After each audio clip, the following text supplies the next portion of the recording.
Well, good morning, everyone. I'm 17's political reporter Vincent Amonte. Last night, President Trump held his first State of the Union address in his second term in what was the longest since his speech's inception in 1965. Here this morning, we are breaking down what we learned and heard from the president for his 2026 State of the Union address. And we are joined here with our KGT political analyst, Kathy Abernathy, Republican strategist, as well as chair of the Democratic Party, Christian Romo. Thank you both always for being here to break down the big political news here. So as we jump right in, a historic night for sure for the president, another speech under his belt there.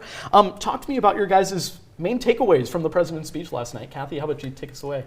Well, I thought he did a great job at summarizing some of the major domestic policy changes that he's made, that in fact, encouraging people to save by opening savings accounts with funds for children, and talking about the fact that we have brought down the inflation because spending has consequences. Government spending has, when they take it from your pocketbook, it's not in there, it's in the government's. He's trying to keep more in your pocketbook, and I thought he did a good job going through that. And the fact that let's get health care funds in the patient's hands instead of in these corporations' hands so that they can make decisions about how and where they want to spend. So I thought that was real good. And of course, internationally, went through that. I thought, of course, the celebration of some of the big victories, our hockey team and all that was wonderful. But that's what these nights are about. So I think all in all, it was an excellent night. I don't think it was a good night for the opposition party. I think that if you can't stand for American citizens and for protecting the lives of those in our country and caring about them, I just thought that was a really weak point, and I'm surprised they weren't willing to stand up. Mm-hmm. All right, Chris, how about you? Well, it was a very long night. It was the longest State of the Union. He beat his own record. I think that's the only record he's beating. I agree with Kathy that there were some really nice highlights where bipartisanship was shown when the men's U.S. hockey team came out, when they honored a few people with the Medal of Honor, a World War II veteran. There are some real moments of bipartisanship, but really for the most part, it's what Trump does best. He put on a show, he spilled out lies, and really didn't lay out any new policies. He doubled down on what he's saying are amazing policies, that there's a new golden age of America coming out. I don't think Americans feel that right now. Prices are still up. Inflation is not down. It's remaining the same as when he entered office, which he promised would come down immediately, day one.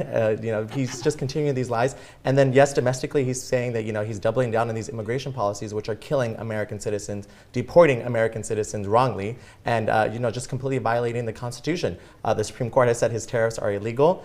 He needs to return the money, probably. That's going to be the next step, I think, that people are going to look into. And it's going to cost American taxpayers even more money, put us even more into a deficit, and really hurt the American taxpayers at the end of the day.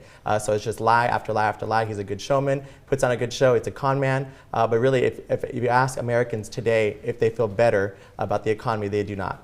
Mm.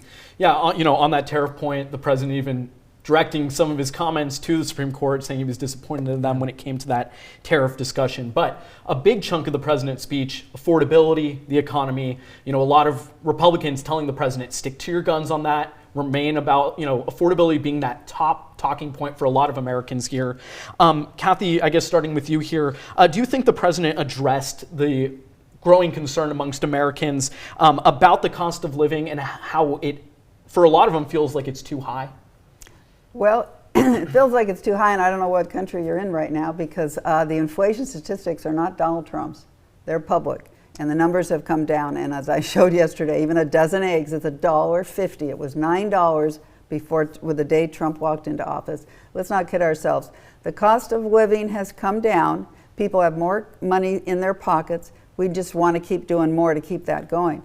But I also think, I challenge why the Democrats want to use such ugly language about the President of the United States. The State of the Union is the night we come together as a country and celebrate this country. And I just think that they're missing the bet if they think the American voter is thinking the kind of language that we heard last night. And I'm just surprised that you think that's the way to talk. I didn't talk that way when I analyzed Biden or Clinton or any of the previous Democrat presidents. I don't think it works, and I'm surprised. And I think this November is going to surprise people, because the American public does not dislike and hate and think they've got a con man as president.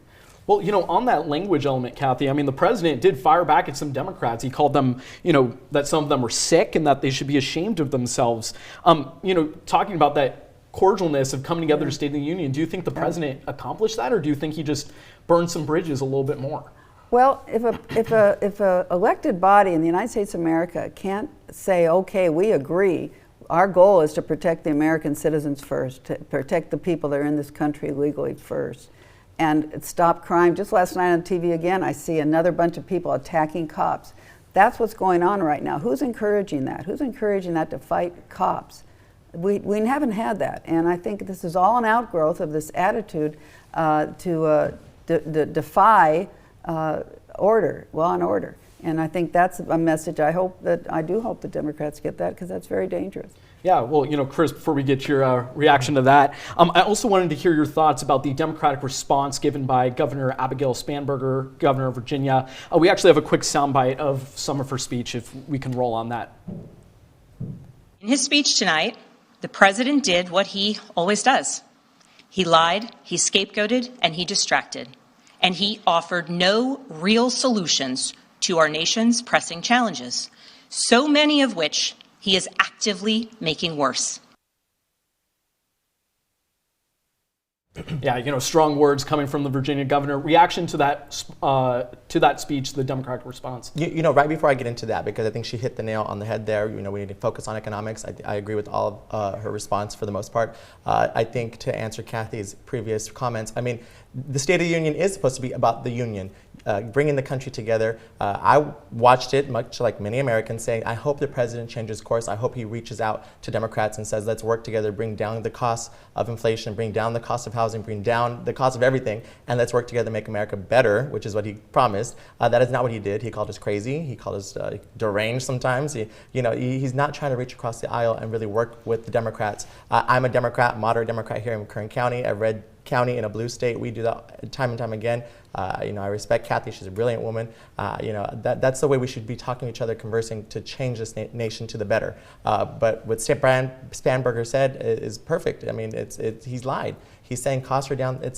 That's not true. Americans do not feel that. If you look out your window, if you go to the grocery store today and ask people, do you feel more confident about the state of our economy? They're going to say no. And I guess, many polls have said the same. 60%, if not more, are saying the state of our nation, the state of our economy, the state of our international affairs is not better under Trump. And he's going to have a rude awakening in the midterms, which are right around the corner. And I think the House is going to be taken back by the Democrats. Yeah. And, as we take a look at this whole speech here, hit very close to home. A Bakersfield family being honored by the president during that speech, bipartisan cheers and applause. We also have a clip of that if we can take a quick look there. Please, you are a great inspiration. Please stand up.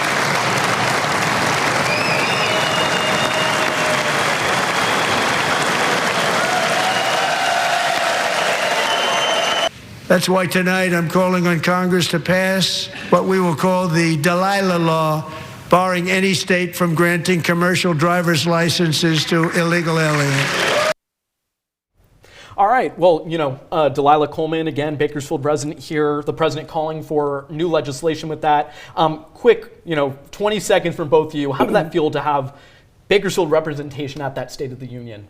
Well, it's sweet to see that girl, a very tragic side story. Again, somebody killing somebody because they're totally hurting someone so permanently for life with the background and situation there. But let's be clear, is the goal to go back to Joe Biden's 4 years? Is that when prices were lower? Is that when the economy was better? Should we fight, hey, let's get Joe Biden in the White House to talk with Trump and give him some ideas? No. We wanted to change. Trump got a strong vote because he has worked exactly like he said he would do. Cut spending, stop that border, which Joe Biden didn't know how to do it. He said he needed legislation. Those are important things that happened, and let's not forget that. I don't think anyone's begging to go back to Joe Biden. We pulled down prices. That's statistically true. Right. All right, Chris, quick 15 seconds about that. I think no one's asking to go back to Biden days. Biden didn't run again for that reason. I think that they're asking to go back to the days where there was civility and unity in the country. I think they're asking for the days of Obama when we had a really high or low unemployment rate, when we had high economic policies that are pushing the American agenda forward.